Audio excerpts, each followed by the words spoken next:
Hello. Okay, I'm going to compete with myself for boot video views today, I guess. Although some of you who like this style of boot are probably not people who would care much for that style of boot anyway. So I'm not going to worry about it. But still may not get to hiking boots today, and don't know if or when I'll do another combat boot installment, since that didn't seem to be as hip a topic anyway. So we have now. I had been talking a lot about logger boots and complaining about logger boots and this and that. These I had actually ordered before the logger boots, so I'm not trying to say that these necessarily can take the place of certain brands or styles of logger boots or whatever. But since I had already done a video about the cap toe Truman boots before, some of you may have seen that already. I had gotten a couple dislikes, but nobody really said why they disliked the video. One guy complained that there was too much of my face and not enough boot. So okay, I tried to figure out a way to show more boot, I guess. But like I said, I can't see what you're seeing unless my face is on the screen somewhere. So if you don't like my face, then I don't know, go to their website and look at their pictures of the boots, or just buy your own. So this time again was not necessarily primarily interested in buying a cap toe boot when I bought the other ones, but this time I decided I was definitely buying a cap toe boot on purpose to have a more rugged shoe that would last, durable, all that jazz. Oh, might as well show the boot care card that comes with the. I forget if I showed that in the last one. Since I've reviewed 2 pairs of Truman boots, and I was kind of probably lazy about at least one of those ones. I think it was to backtrack slightly, though. This boot was the Gray Esmonda, so I'm going to be showing that the color is slightly different from one to the other. I'll try to get where the lighting is not terrible. And so the height is slightly different. The outsole is different. The speed hooks, instead of 2, we have now 4 with a lace hole at the top. The previous cap toe, of course, was the shorter model, so slight differences there, but I'm not going to do them side by side right here because it doesn't seem that necessary. But anyway, when I first ordered this color, as I said, I wasn't necessarily keen about it or whatever, and it's kind of grown on me. And there's a lot of kind of texture and character, kind of subtle in there. So I was kind of hoping to find it in the taller version, and they just didn't seem to have it available. But no matter. So this is the cattail Grizzly instead, and as you can see, it's more of just kind of a straight dark brown. Or I'm sorry, I called it the cattail charcoal Grizzly. Cattail is a different one. I always get all the names half confused by the time I go to make the video, even though I know exactly what they were like an hour ago. Okay, so one of the big differences, obviously, the color's slightly different, so I'll be a little bit more inclined to use this as a boot and less inclined to baby it. The tongue, a little bit thinner and flimsier than the previous ones. Not too much different than this one, but I think the other boot is a little thicker. But it doesn't have the lace protector that you usually see with the Pacific Northwest ones, so I might take the black one that I got with the AdTech boots that I put in the steel toe Carolina boots, or no, Georgia boots, because I put the one from the Georgia boots in the Carolina boots. I might actually put that in here just to add the little kilty thing. And a side note, why is it called a kilty when it's jagged at the bottom? Shouldn't it be called a grass skirty? Just if you know anything about kilts, a jagged bottom would actually be a problem.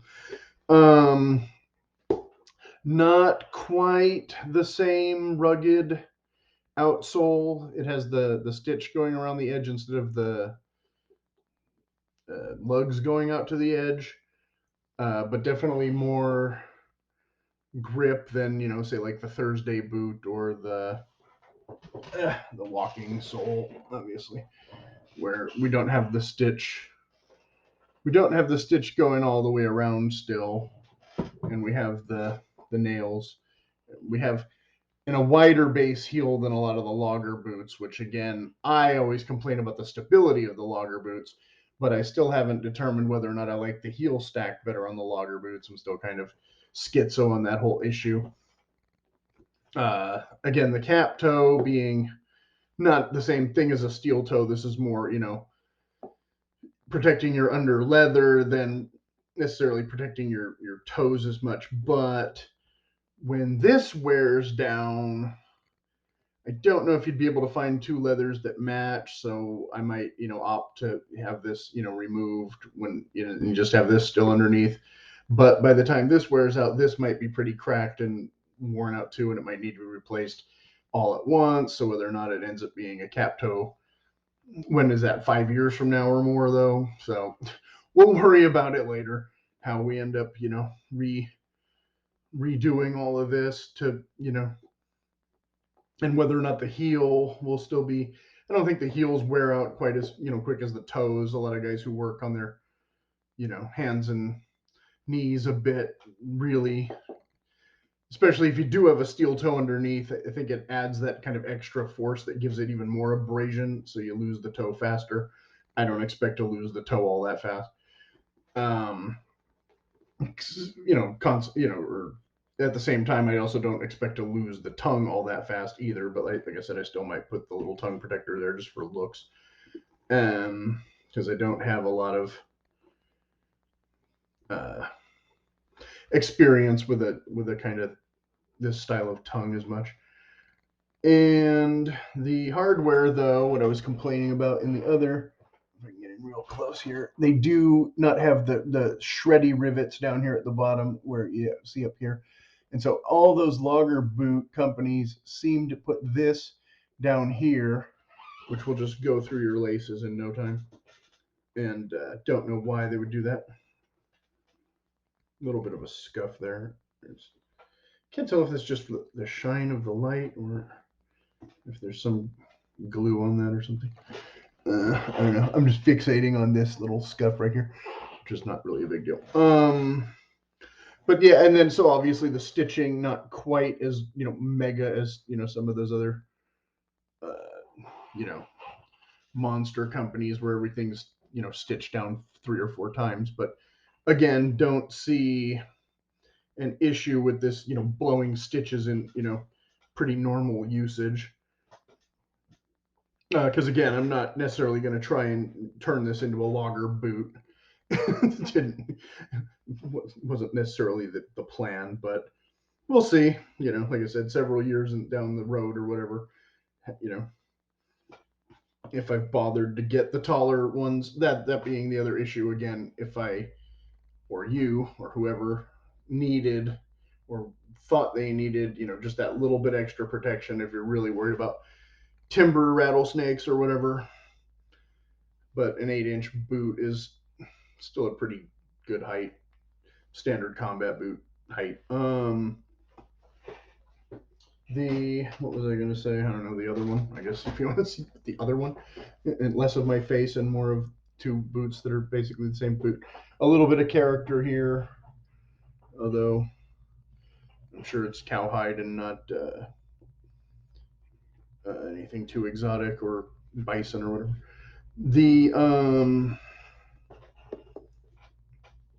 Yeah, the outsole, I don't know because I haven't worn this style yet with this recessed lugs. But again, the tread should be adequate.